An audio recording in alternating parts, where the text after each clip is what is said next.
selon saint Luc, au chapitre 18e, versets 9 à 14. En ce temps-là, à l'adresse de certains qui étaient convaincus d'être justes et méprisaient les autres, Jésus dit la parabole que voici. 2 hommes montèrent au temple pour prier. L'un était pharisien et l'autre publicain, c'est-à-dire un collecteur d'impôts. Le pharisien se tenait debout et priait en lui-même. « Mon Dieu, je te rends grâce parce que je ne suis pas comme les autres hommes.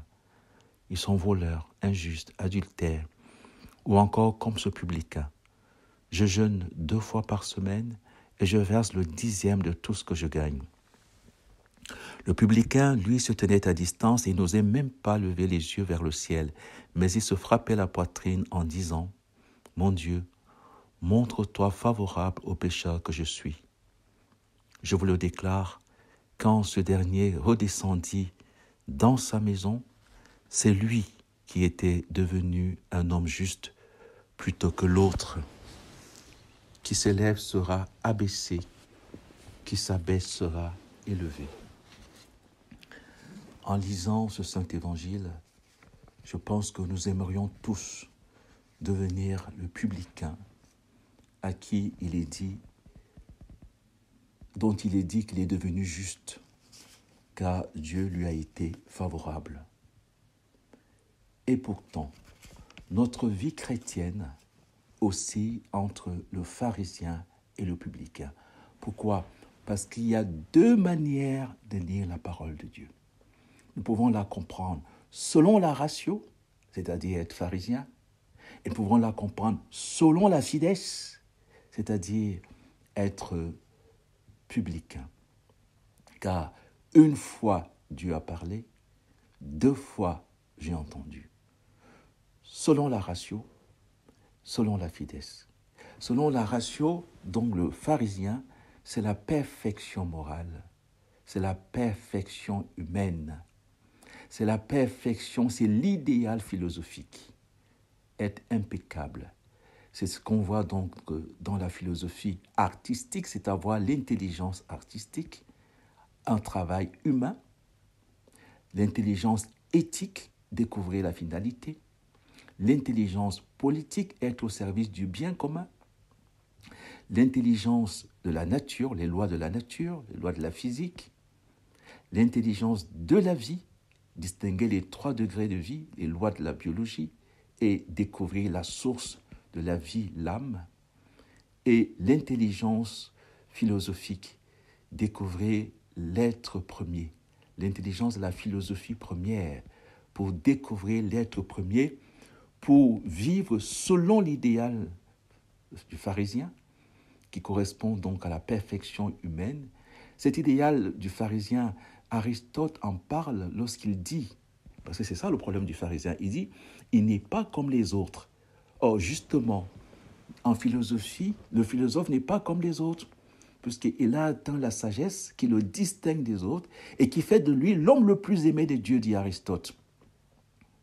L'idéal du philosophe, être parfait et ne pas être comme les autres, est justement le problème de ce pharisien. Il ne lui est pas reproché d'être vertueux, de chercher la perfection. Son problème, c'est il méprisait les autres. Certains qui étaient convaincus d'être justes et qui méprisaient les autres. Comment être juste sans mépriser les autres ?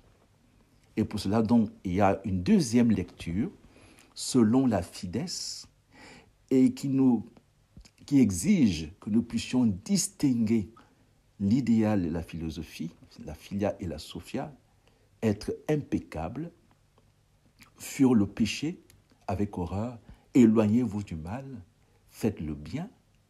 Mais faire le bien ne suffit pas justement, parce que Dieu nous prépare quelque chose de plus. Le pharisien est humain, parfaitement humain. Imaginez-vous, c'est pour ça que l'idéal de cet évangile, c'est que nous devons être à la fois de bons pharisiens et de bons publicains. Le bon pharisien, celui qui ne vole pas, qui ne tue pas, qui ne ment pas, qui n'est pas injuste, qui n'est pas adultère. Imaginez-vous un monde de pharisiens, un monde sans guerre, un monde sans justice, sans injustice, un monde finalement de paix, un monde humain. Mais le monde humain ne suffit pas. Il faut bien comprendre la subtilité de cet évangile que Aristote avait déjà vu en philosophie. N'écoutez pas ceux qui vous conseillent, parce que vous êtes des humains, de vous contenter des choses humaines, de l'idéal humain qui est la philosophie, être impeccable, être moralement correct.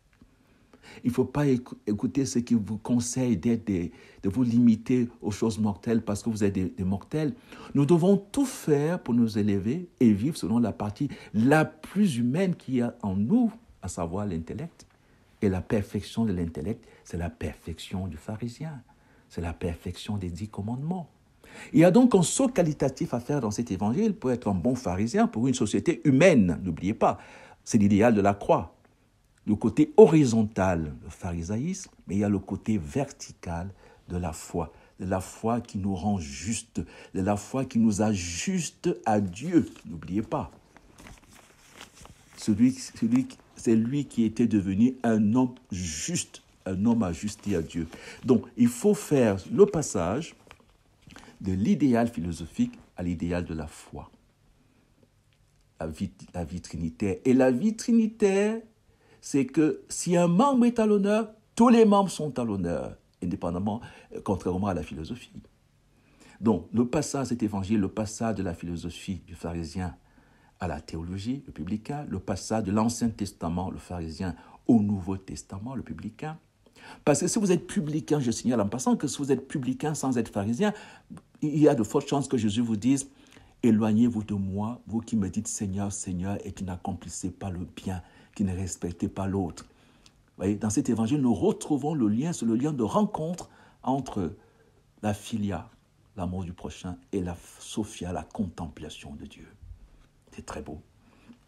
Dans le passage de l'humain, le pharisien, au divin, le publicain, le passage du Dieu un, le pharisien, au Dieu trine, le publicain, le passage de la loi à la grâce, la loi est venue par Moïse, le pharisaïsme, la grâce est venue par Jésus-Christ, le passage de la religion, ce que l'homme peut faire pour Dieu, le pharisien, à la foi, ce que Dieu peut faire pour l'homme, Marie, bienheureuse celle qui a cru, Dieu lui a donné de devenir par l'Esprit Saint la mère de son Fils unique.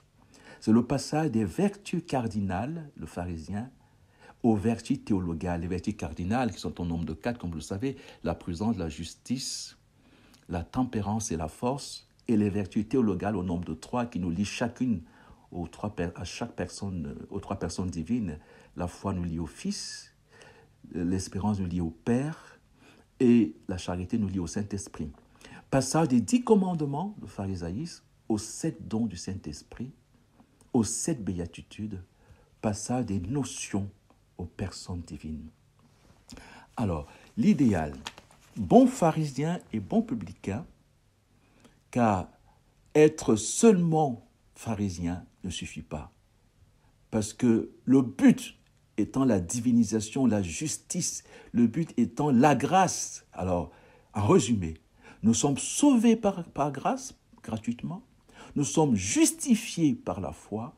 Nous sommes jugés sur les œuvres. Sauvés par grâce, justifiés par la foi, jugés par les œuvres. N'oublions pas de tenir les 3. Donc, être publicain ne suffit pas. On a besoin de Jésus, parce que Jésus nous rend solidaires de tout le monde. Il ne nous met pas au-dessus des autres pour les mépriser, mais il nous rend responsables des autres. Pour parler comme Saint Paul, c'est ce que nous professons dans la communion des saints. Si un membre est à l'honneur, tous les membres sont à l'honneur. Alors, le publicain sans le pharisien, vous voyez, et Jésus va dire, éloignez-vous de moi, vous commettez le mal. Ce n'est pas en me disant Seigneur, Seigneur. En même temps, le pharisien sans le publicain ne va pas jusqu'au bout de la vocation de l'homme qui est être solidaire avec toute l'humanité. Que va faire Jésus? Jésus va donc réconcilier les 2 hommes qu'il y a en nous. Il y a en nous 2 hommes qui montent au temple pour prier. Il y a en nous le pharisien qui se bat, qui fait des neuvaines, tout ce qu'on pouvait faire comme acte de religion pour plaire à Dieu. Mais très souvent, cela nous rend un peu au-dessus. Les pharisiens veulent dire séparer les autres. Et cela fait que nous méprisons les autres. Chaque religion où vous ne vous sentez pas solidaire des autres, vous pensez être mieux que les autres, il y a un problème. Car l'homme accompli est celui qui dit, c'est l'idéal philosophique de l'homme. Le vivant parfait est celui qui est capable d'engendrer, qui est solidaire des autres, qui s'améliore pour attirer les autres vers le haut, à la manière des vases communicants. Ce que vous avez de bien et de grand en vous est pour le service de toute l'humanité. Alors, il faut être à la fois donc bon pharisien, sans péché, et bon publicain, et Jésus est dans les deux. Il est sans péché. Il s'est fait homme en toutes choses, excepté le péché. Il est le bon publicain qui, se frappant la poitrine à notre place, dit au Père, « Père, pardonne-leur, ils ne savent pas ce qu'ils sont. » Il est donc vrai Dieu, publicain, vrai homme pharisien. Il est donc l'homme juste par excellence. C'est ce qui est dit de Jésus à la croix alors qu'il est mort. Et le passant confesse sa foi en disant « Vraiment, cet homme était juste. C'était un homme ajusté à Dieu. Il est vrai Dieu. Et comme vrai homme, il est l'homme ajusté à Dieu, comme Abraham, l'homme juste, ajusté à Dieu, père d'une multitude. Comme Noé, l'homme juste, père d'une nouvelle humanité. Comme Zacharie, père juste de tous ceux qui vont être croyants en recevant celui qui vient sauver, dont le Fils est le précurseur. Il est comme Joseph d'Arimathie, l'homme juste, qui va recevoir le corps du Christ comme étant précurseur de notre communion à l'Eucharistie. Comme Jésus, fils de Joseph, n'oubliez pas, Joseph, le père de Jésus, homme juste, qui nous entraîne à la foi véritable en celui qui est son Fils et le Fils de Dieu, et qui nous rappelle que nous avons pour vocation de participer à la paternité de Dieu. Cet évangile est très beau, car c'est la révélation de Jésus, vrai Dieu, vrai homme, vrai pharisien, l'homme sans péché, mais qui ne méprise pas les autres, et qui s'est fait l'un de nous, qui n'a pas eu honte d'être appelé notre frère, et le publicain qui intercède pour nous auprès du Père. Père, pardonne-leur, car ils ne savent pas ce qu'ils font, et qui veut nous rendre justes par sa seule grâce, par son corps et son sang, en nous donnant tout ce qu'il a reçu du Père pour nous ajuster au Père. Cet évangile doit susciter en nous, comme tous les évangiles, de l'admiration pour Jésus et en même temps une action de grâce pour la grandeur de la grâce, de la foi que Dieu nous communique à travers son Fils Jésus-Christ. Amen.